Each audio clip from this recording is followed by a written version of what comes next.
Bonjour, alors aujourd'hui j'aimerais faire passer un message qui me tient vraiment à cœur en fait et qui est très important que vous entendiez. Plus particulièrement sur TikTok, il y a des personnes qui se font passer en fait pour des enfants de Dieu, mais en réalité ils détournent et contournent en fait la parole. Il y a une personne en fait que je suis, que j'entends ces messages et parfois ça me choque parce qu'en fait elle dit que elle donne des messages de la parole de Dieu, mais en fait elle fait le contraire, elle donne des conseils qui sont contraires à la parole aux autres personnes. Donc déjà, c'est un danger.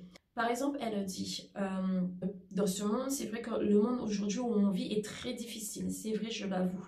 Mais Dieu dit qu'il ne faut pas rendre le mal pour le mal. En fait, elle, dans son attitude, dans sa logique à elle, elle dit que oui, que si quelqu'un vient te faire du mal, en fait, elle va te rendre, elle va te faire en fait l'effet miroir, ça s'appelle. Donc, ça veut dire que va te parler mal, elle va te rendre, en fait, c'est donnant-donnant. Tu me parles mal, je te parle mal, tu me fais du mal, je te fais du mal. En fait, c'est ça l'effet miroir. Ça n'a rien de logique, en fait, de ce qu'elle dit, parce que Dieu, il dit dans sa parole, vous pouvez lire encore dans Matthieu chapitre 5, à partir du verset 38, Dieu dit il a été dit qu'il faut donner œil pour œil et dent pour dent. Dieu dit dans sa parole qu'il faut aimer vos ennemis, il faut bénir ceux qui vous maudissent et il faut prier pour ceux qui vous persécutent. Il ne faut pas jouer avec le Seigneur, il ne faut pas jouer avec la parole de Dieu.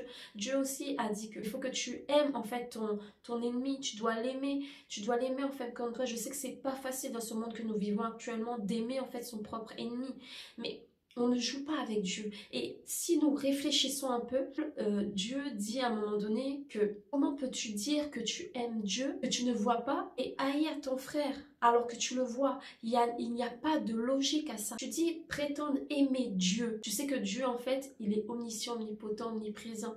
Il est là. On ne le voit pas, mais il est là. Tu le dis que tu l'aimes, mais tu haïs en fait ton frère qui est à côté de toi alors que tu le vois. Il n'y a pas de logique à ça. Dans Galates 6, verset 7 aussi, il est dit, on ne se moque pas de Dieu. Ce que l'homme aura semé, il le récoltera un jour. Il récoltera ce qu'il aura semé. On est au temps de la fin. Dieu revient bientôt. Le diable est en train d'agir dans les cœurs de l'homme, surtout les personnes qui ne connaissent pas le Seigneur, qui ont un homme fragile. Ils ont une sensibilité. C'est là où le diable attaque. C'est là où le diable va jouer là-dessus. Le diable est rempli. Il est animé d'une colère parce qu'il sait que le Seigneur revient.